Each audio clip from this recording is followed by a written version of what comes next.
5, 6, 7.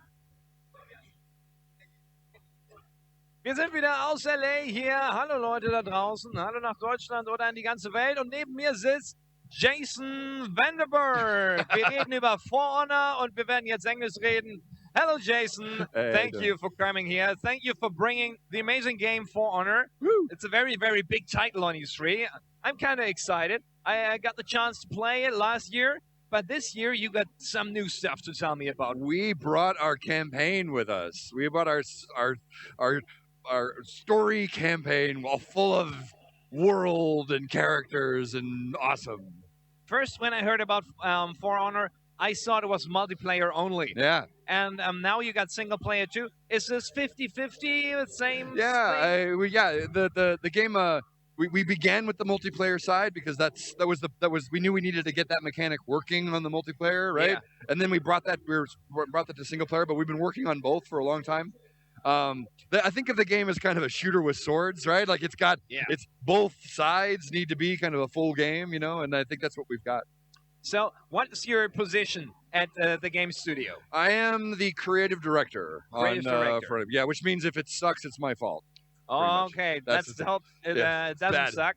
So it doesn't. It's so far. Yeah, then that's the team's fault, right? If it's good, it's the team's fault. That guy's kind of it's guy. True. All right, that's how it works. So as a creative director, you're not the guy hacking all day the code inside. So you're more supervising. Yeah, I talk for a living. Yeah. I speak. Making decisions. Keeping people moved in the same direction. I do a lot of. We review the content. I give a lot of feedback. But this idea came from an idea that I had years and years, like 12, 13 years ago. So this is my baby in a lot of ways, right? But now that idea has gone out into the team, and they really made it their own. So now I kind of keep them going in the same direction. I also do a lot of writing. I do a lot of the story and the world stuff, and okay. I'll pitch in. And you've been on stage at the press conference of Ubisoft. Yes. I think it's a pretty big deal being on the stage. Many people watching this live in the room, but as well over the internet. What kind of feeling is that? Oh, it's incredible! It's incredible. I think the most amazing moment for me is always. We came with our cinematic trailer, right? We have our sort of a world origin trailer this time, right? Yeah. We have our villain Apollyon, right? This knight warlord. She's awesome. And I'm standing back behind the screen, right? Because it's running and they're watching that, and I'm standing there waiting for her lines to go, right? That's the most amazing feeling to me. Is like okay, now they know that, and oh God, here we go. And then she finishes, and I go out around the corner.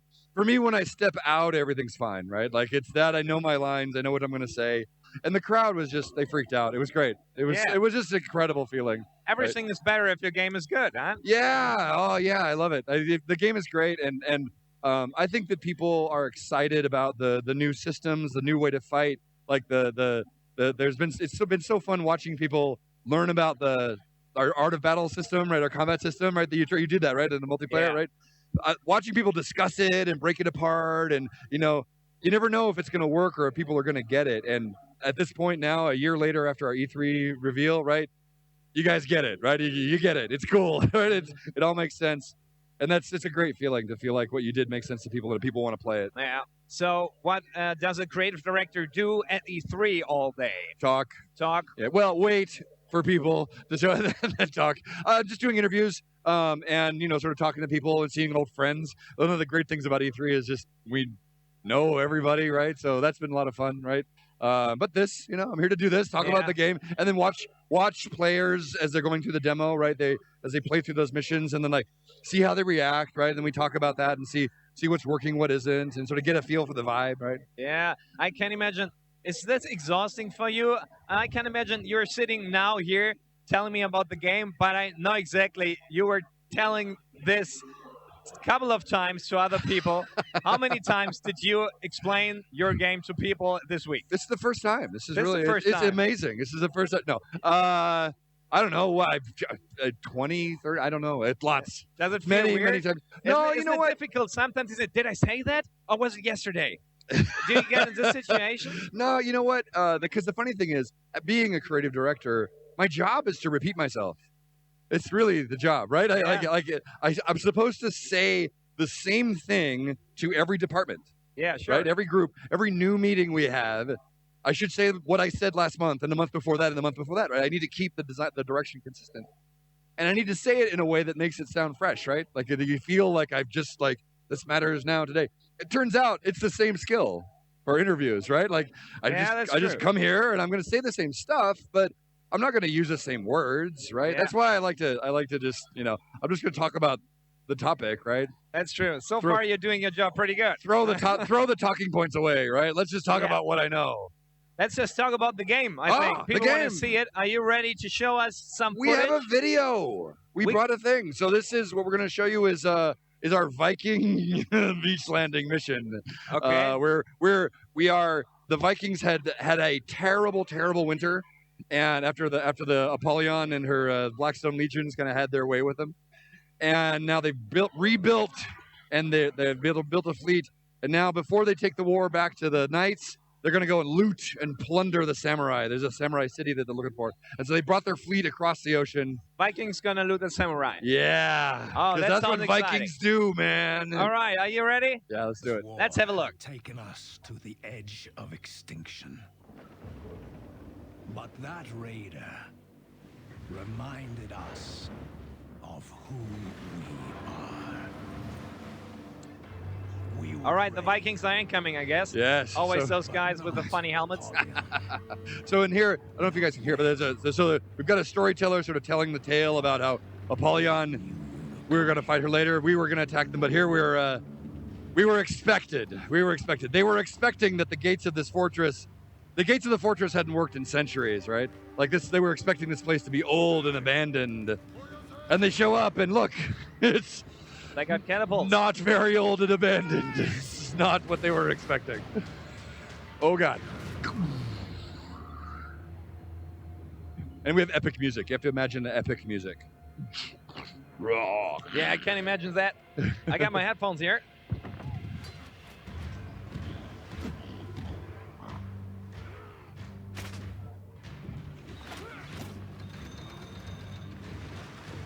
I like Vikings. There can be more Vikings than video games, I think. Well, we have a lot of them. So here we go.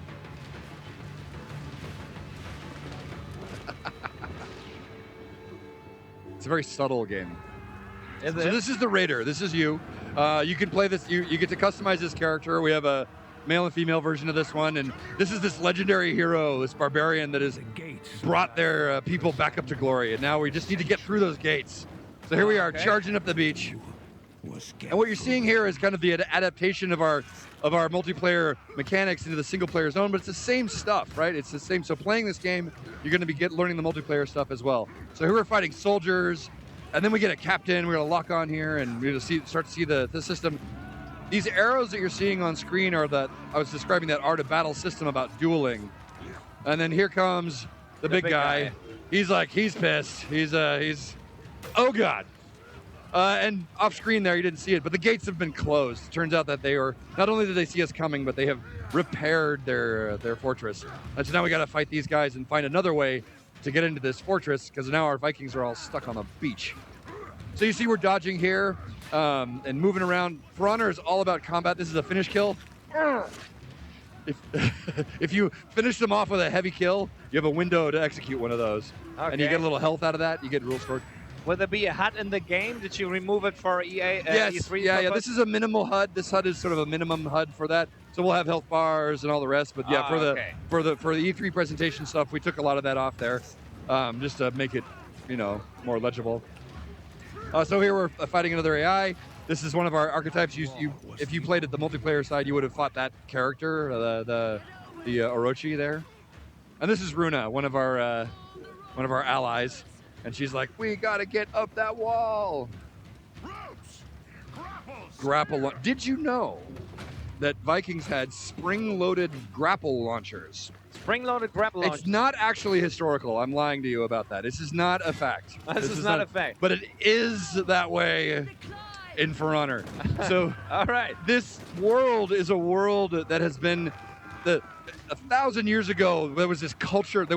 All the Vikings and the knights and the samurai had risen to this level of, sort of high medieval technology. and they had fallen into destruction, and now we're growing back, right? And so we have this weird mix of, we have a few things that are advanced, but mostly it's just this ultra sort of medieval gear. Now, of course, we're the only one to get to the top of the wall. So it's just us. We gotta find a lever. We gotta find a switch or something to open up that gate. We're gonna use our handy spikes there to deal with that guy. All right, so the environment can be used. Yes. And that's true in multiplayer as well. So here we're just bashing our way through our guys, having a great old time. You know what? We're just gonna make an easy job of that one. Yeah. Throw him off there. Let's give you an idea. You can see the beach landing. You've come a long way from the ground there. It looks nice. So now we're gonna go hunting for that switch. Let's get that gate open. And these classes that you're seeing are these characters that you're seeing are multiplayer playable characters. We're gonna throw him off the wall. Death from above. Ooh, Nice. I like that, yeah. That's a good one. got the switch. That looks like a big switch. That's how Vikings throw switches, by the way. Yeah. That's how they open casks. That's how they open a cereal box. It's like, ah! That's why I like Vikings. Yeah. So here we are. This is our fort commander, and the storyteller here. We have the storyteller who's telling the story. This is Saboru, the commander of their fortress. We've heard of him. The Vikings have heard of him. That guy, and he's pissed now. So we did a little crossfade there, and now we're a little deeper in, and they've got Vikings in their fort. And the thing, once you've got Vikings inside your fortress, it's a bad day. It's a bad day. It's a bad day. Samurai at this point are, they're kind of hoping for a tie. They're gonna. And that's so. And it's not looking good, right? So we're gonna push our way through here, shove the survivors back, having a great old time. What about the blood? I don't see very much blood. Nowadays, every second game got so much blood. Why did you decide not to go for the overkill blood style? Well, the game is about fighting. The game is about being a warrior. The game is about the violence, the gore, and the sort of the executions and that sort of stuff. It's a natural consequence, right? You expect if I'm going to hit you with a piece of steel that there would be blood involved, right? But it's not the point. That's not why we're making this game, right? So here we've kind of gotten around them, and we're coming across. Oh God, I know this guy. Oh, this is our commander again, and he's gonna insult us here. He just called you a savage. Did he? Yes, he did. Yes, he did. And so he's locked you in his fortress here. He's pissed. He knows he's gonna die, but before he dies, he's gonna take you out because you were the one that led all the Vikings into the building. He's gonna try. He's I gonna. guess. Well, he's confident. He's a legendary warrior, man. He knows what he's doing. So here we have the boss fight at the end here. Okay. And you can see the pick up and move. This Viking character, the Raider, is all about relocation. It's about grabs and throws, and you can do those stuff in multiplayer. This is the stun. This Kensai character, he's got bang, he hits you in the face, and you have a stun, lose your HUD there for a little while. That was a forward jump. So you're always trying to be somewhat historical correct. There are no dragons and evil monsters. I would say, yeah, there's no magic in this setting, right? We're more inspired by history than we are. It's Vikings didn't really attack Japanese fortresses, and that's not a historical thing, right? So right there, that's why I meant we've got a thing, right? I think that the world of For Honor is kind of a shadow world in a way. It's like you step through the sword built looking glass or something, right? Like you're in it's sword fighters in Wonderland, and so there's no magic. It's all about dueling and fighting, right? And we're inspired by these three great factions, right? These three great warrior cultures. We want to do we want to bring that fantasy here, but we're not here to create a simulation and reproduce the historical. Like Vikings didn't have horns, right? That was not a thing, right? They didn't have. Yeah, I heard that. Yeah. But hey, if you want to put horns on your Vikings, you can do that. You'll have customization options for your character, though. So if you want to just have a historically accurate Viking helmet with no horns, you can have that too. It's fine. Okay, so what are the other factions? We got the Vikings, the Knights, and the Samurai. Those are the three great factions, right? And you play them all three in the campaign? The campaign, you start as the Knights, and then you move on to the Vikings, and then you move on to the Samurai. So you play them all in order, and you play a character like this in each campaign. Like in the Knights campaign, you'll play as the Warden, right? This So there's 3 campaigns. well, it's one campaign broken into 3 big chapters. All right, now I right? got it. Oh, that's For it. honor. Yeah, And that's for the mission honor. because you beat him. And now the great raid at the end there. I don't know if you heard it, but the great raid they would call it, right? And it had begun. The Vikings have their beach landing now, right? They're there on the shores of the Japanese lands, and they're looking for this city. And they're gonna go kick that shit out of it, take their stuff. Okay, so they just want to loot. Well, What are they planning?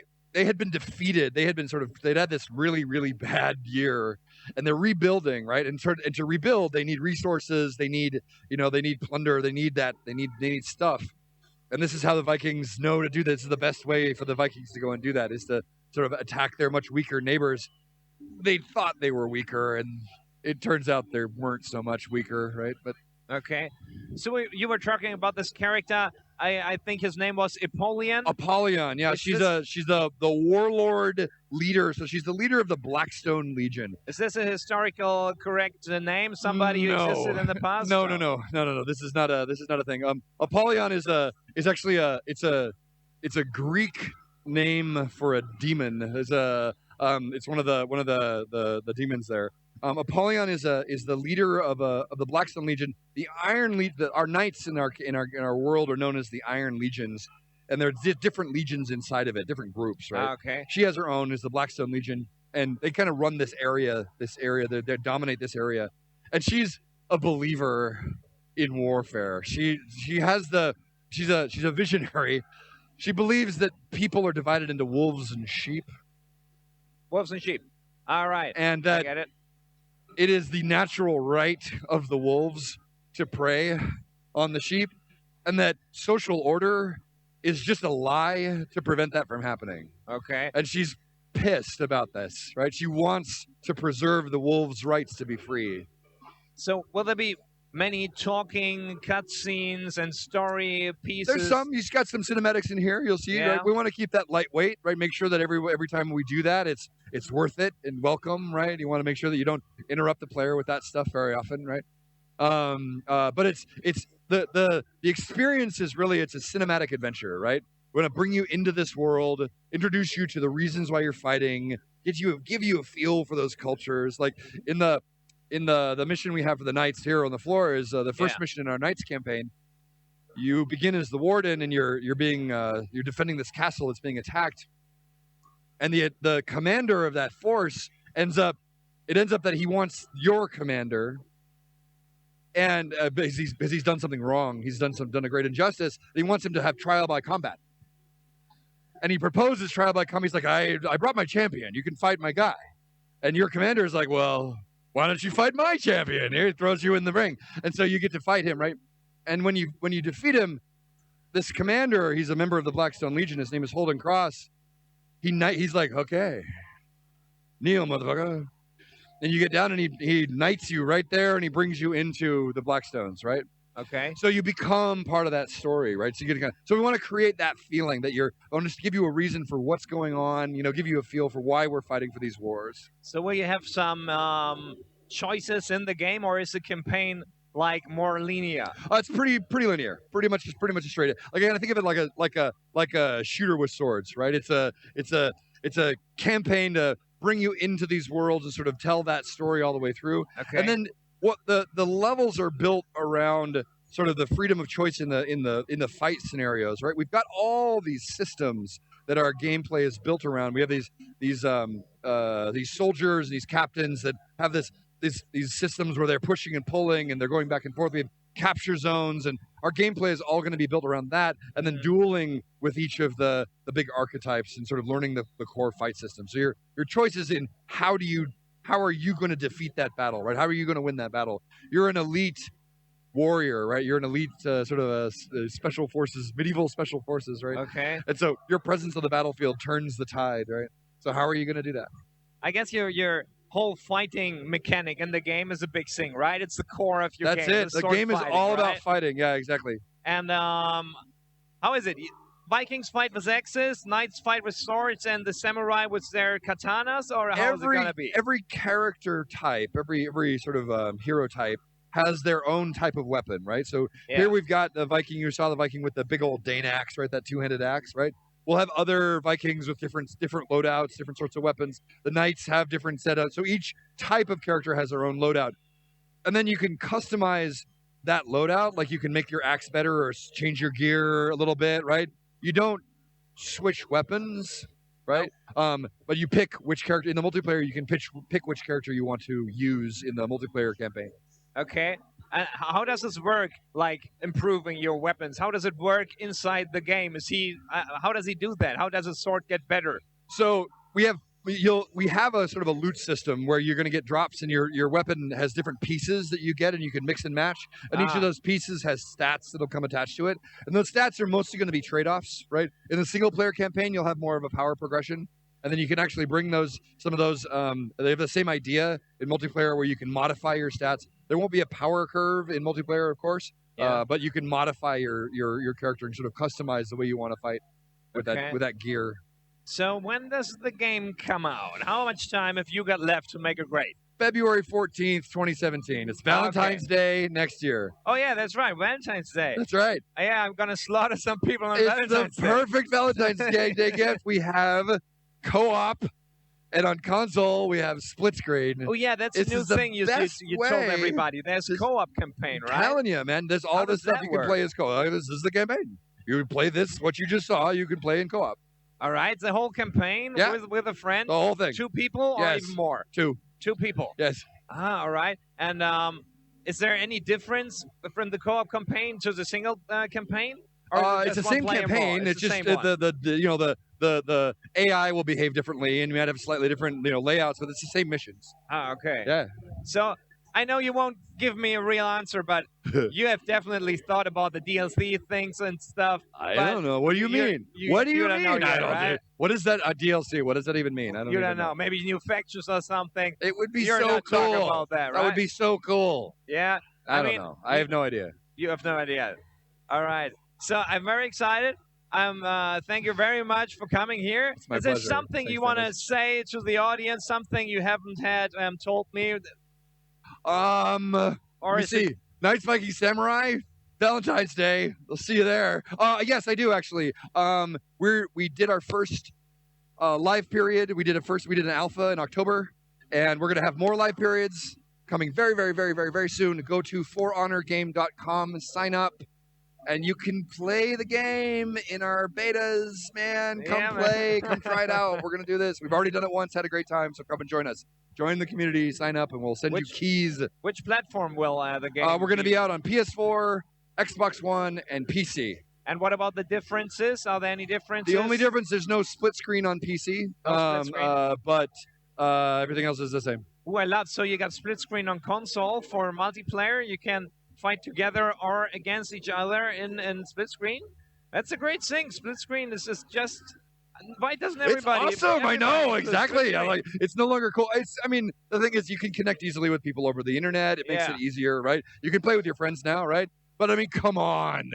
Yeah, that's. If you're with a sword fighting game, you want to sit on the couch with your buddy and see their face when you beat them, right? You want to be like, ha ha ha, I beat you, right? That's the personal. It seems like it's a crucial feature for this. Exactly. Game, that's what I'm saying. Really important. So everybody's talking about virtual reality and stuff. And at one point, you must have thought about, hey, does it make sense bringing Foreigner for virtual reality?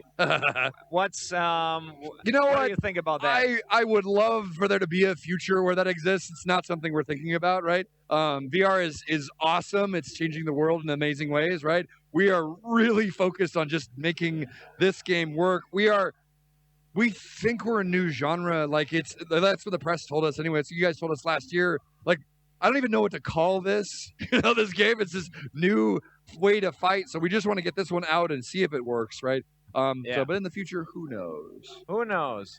Okay, I'm fine with that. Thank you very much for coming. Thank you. Danke, dass ihr dabei wart. Das war For Honor, eines der interessantesten Spiele meiner Meinung nach, die demnächst erscheinen werden hier von der E3 2016. Und damit gehen wir wieder zurück nach Deutschland. Bis dann.